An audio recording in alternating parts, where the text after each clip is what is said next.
एक पिता तड़पता रहा और देखता रहा कि मेरा बेटा डूब रहा है। वो 2 घंटे अपनी जिंदगी से जूझता रहा। पिता की बेबसी देखिए कि आंखों के सामने उसका बेटा मरता हुआ। आज अगर युवराज की मौत हुई तो मैं मौत नहीं कहूंगी, हत्या है। लोगों को देखिए इंसानियत कैसे मर रही है। सिर्फ वीडियो बनाया जा रहा है, वाह, वीडियो बनाया जा रहा है ताकि सोशल मीडिया पे डालूंगा व्यूज आए तो व्यूज आएंगे जी। समय पे सारा काम हो जाता तो युवराज हमारे बीच होता। अपनी जिंदगी की भीख मांगता रहा। बिल्कुल सभी आए, क्रेन, पुलिस सभी आए, सबने हाथ पैर खड़ा कर दिया। मैं जब सोचती हूँ तो रोंगटे खड़े हो जाते हैं कि उस लड़के ने 2 घंटे क्या सोचा होगा कि मेरे पिता मुझे बचा लेंगे। बिल्कुल। और वो कॉल करता है और वो कॉल करके कहता है कि पिताजी मुझे तैरना नहीं आता, प्लीज आप मेरी जान बचा लीजिए। कि सिस्टम तो फेल है, करप्ट है। भीख मांगता रहा युवराज और लोग वीडियो बनाते रहे। प्रशासन हाथ में हाथ धरकर खड़ी रही। वो बैरिकेडिंग अगर लग गया होता या फिर वहां पे बड़े बड़े होर्डिंग होते जैसे कि लाइट होती। एक बेटा युवराज अपने पिता के सामने चीखता रहा। रात अंधेरी थी, बचा लेने की गुहार लगती रही, प्रशासन भी पहुंची, लेकिन एक पिता की उम्मीद उस वक्त टूट गई जब पिता के सामने बेटा पानी में डूब जाता है। पूरा सिस्टम जो है दहशत में है, लेकिन प्रशासन जो है वो एक्टिव है। 3 दिन बाद जो है गाड़ी को भी निकाला गया है, युवराज को भी निकाला गया है, लेकिन कई सवाल अब इस पर खड़े हो रहे हैं। आखिरकार एक जिंदगी धुंध में गायब कहां हो गई। और इन तमाम मुद्दों पर हम चर्चा करेंगे क्योंकि वहां कुछ ऐसे लोग भी थे। जो ये आप मोबाइल देख रहे हैं, ये मोबाइल बेहद खतरनाक इसलिए क्योंकि मोबाइल जो थे वहां पर सभी के ऑन थे, रिकॉर्डिंग चल रही थी, वीडियो बन रही थी, लेकिन युवराज को बचाने की कोशिश एक व्यक्ति भी नहीं करता है। आखिरकार समाज किस ओर जा रहा है? लोकतंत्र जो है लगातार चीख रही है, चिल्ला रही है, समाज को जगाने की कोशिश कर रही है, लेकिन समाज मोबाइल की दुनिया में खोता हुआ जा रहा है। और तमाम मुद्दों पर चर्चा होंगे और चर्चा करने के लिए हमारे साथ में देशवाल न्यूज की ब्रांड इन्वेस्टर रूबरू मिसिस इंडिया और सीनियर जर्नलिस्ट बबीता मिश्रा जी है। मैम, एक पिता के सामने जवान बेटा जो इंजीनियर था लगातार चीखता रहा, पिता मुझे बचा ले, परिवार के लोग मुझे बचा ले, लेकिन उसकी मौत हो जाती है। देखिए, ये कल्पना करना भी अपने आप से बहुत अजीब लगता है जी। आप कल्पना नहीं कर सकते। एक पिता की उम्र 60 साल जी।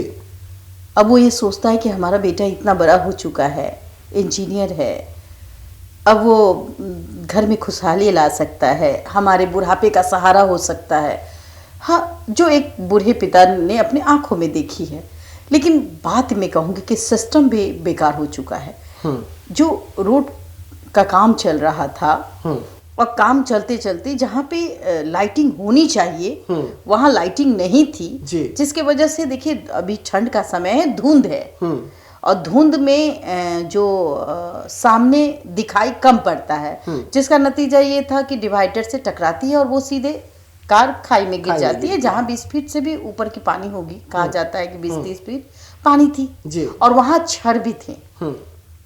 लेकिन देखिए उस लड़के की साहस, युवराज को यमराज नहीं ले जा सकते, लेकिन यमराज तब प्रभाव दिखाते हैं जब हम जैसे इंसान वीडियो बनाते, हेल्प नहीं करते।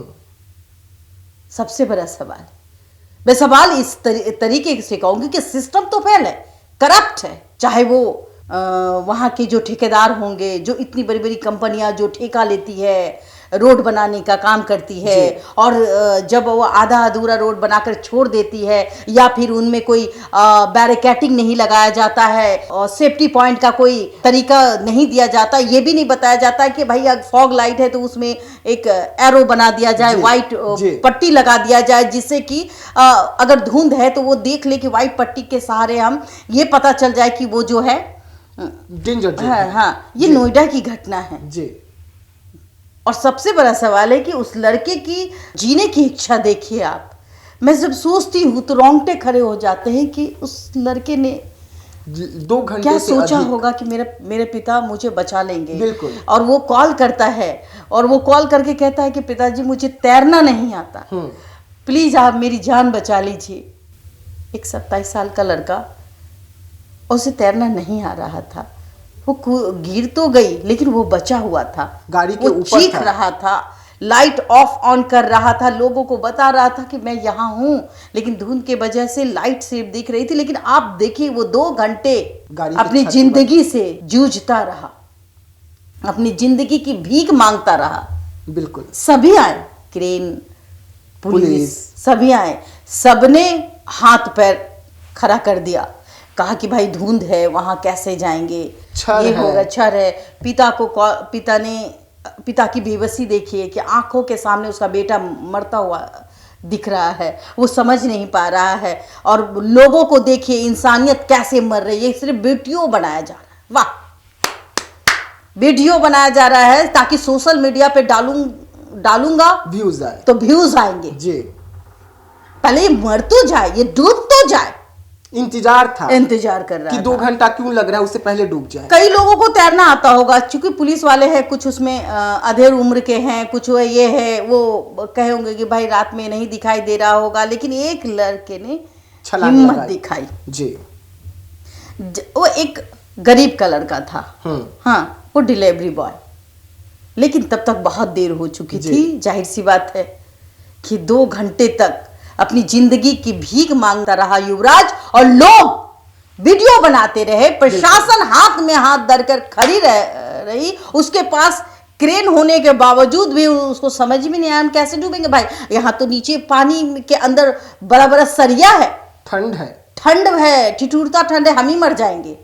तो भाई अपने जान बचाने, खुद की जान बचाने के लिए एक जो जान आज चली गई, कहीं ना कहीं एक पिता तड़पता रहा और देखता रहा कि मेरा बेटा डूब रहा है। सबसे बड़ी बात सवाल मैं कहूंगी कि लोगों को अपनी गाड़ी में रस्सी रखनी चाहिए, हर कार वाले के पास होना चाहिए, अपने सेफ्टी के लिए, दूसरों के लिए, ताकि वो समय पर उसकी मदद कर सके जी। अगर समय पर अगर मदद मिल जाती, समय पे सारा काम हो जाता, तो युवराज हमारे बीच होता। वो 2 घंटे की बेबसी, वो 2 घंटे का वीडियो, वो 2 घंटे की light of on off on off on, और वो ये बताता है कि वो अपनी जिंदगी जीना चाहता था। और 2 घंटे यमराज को इंतजार करा देना कि इतना आसानी से आप मुझे नहीं ले जा सकते, मुझे जीना है। एक पिता बेबस रोता बिलखता, एक पिता घबराता, एक बुजुर्ग की आंखों का तारा उसके सामने से जा रहा था। कहते हैं ना कि कर्मा रिटर्न होता है। बहुत बहुत बड़ी बड़ी कंपनियां हैं, हाँ, उनके भी बच्चे हैं, वो अपने बच्चों को की सेफ्टी बहुत पसंद करते हैं।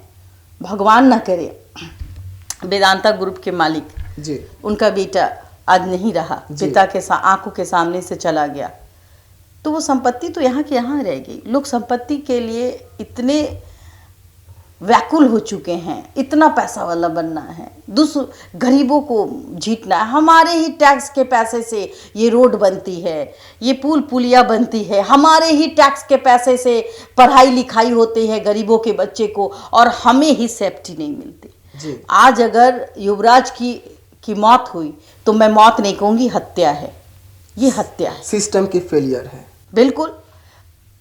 ऐसे कंपनी को आप टेंडर दे देते हैं और उसमें नॉर्म्स नहीं डालते हैं कि भाई आप अगर आपने काम किया है तो जिसके वजह से हम और आप जैसे जो टैक्स पेई हैं उनकी सुरक्षा कैसे की जाए। बिल्कुल। वो बैरिकेडिंग अगर लग गया होता, या फिर वहाँ पे बड़े बड़े होर्डिंग होते, जैसे कि लाइट होती, फोक लाइट भी होता है भाई, फोक का समय है तो लाइट फोक का रख दे, ताकि वहाँ गड्ढा है तो आप उस गड्ढे वहाँ लिख देना बड़े बड़े अक्षरों में कि यहाँ खतरा है, तो लोग रुक जाते हैं जी।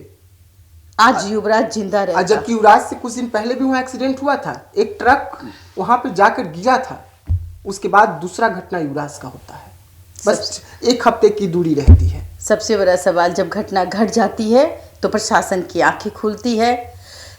कंपनियों पर अब एक नया नॉर्म्स बनाने की तैयारी चलती है, लेकिन काश ये घटना से पहले की बात होती तो आज युवराज हमारे बीच होता। एक पिता के आंखों से, एक बुजुर्ग के आंखों से वो बच्चा चला जाता है।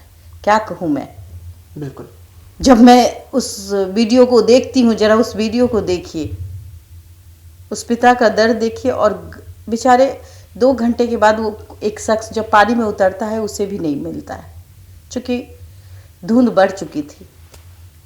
देखिए, वहां जो लोग मौजूद थे वो चाहते तो युवराज को बचा सकते थे, लेकिन वीडियो बनाना ज्यादा जरूरी था, जिंदगी ज्यादा जरूरी नहीं थी। युवराज अपने जिंदगी से लड़ता रहा, गुहार लगाता रहा, लेकिन बेचारा कब तक लगाता। 2 घंटे तक टकटकी भरी निगाहों से देखता रहा कि कोई मदद आएगा, मैं यहां से निकलूंगा, लेकिन मदद नहीं पहुंचता है। पूरी सिस्टम फेल हो जाती है लोगों के वीडियो के सामने और युवराज अपनी जिंदगी को हार जाता है। एक पिता के घर से चिराग जो है युवराज का बुझ जाता है और पिता इस वक्त अपने घर में बैठकर रो रहे होंगे, अपने किस्मत को कोस रहे होंगे कि वो बेटा को उस रास्ते पर क्यों भेज दिया जहां से वो हर रोज आता था। लेकिन घटना घटी और युवराज आज हम सबके बीच नहीं रहा। तो ऐसे तमाम खबरों के लिए रहिएगा हमारे साथ, दीजिएगा इजाजत। धन्यवाद।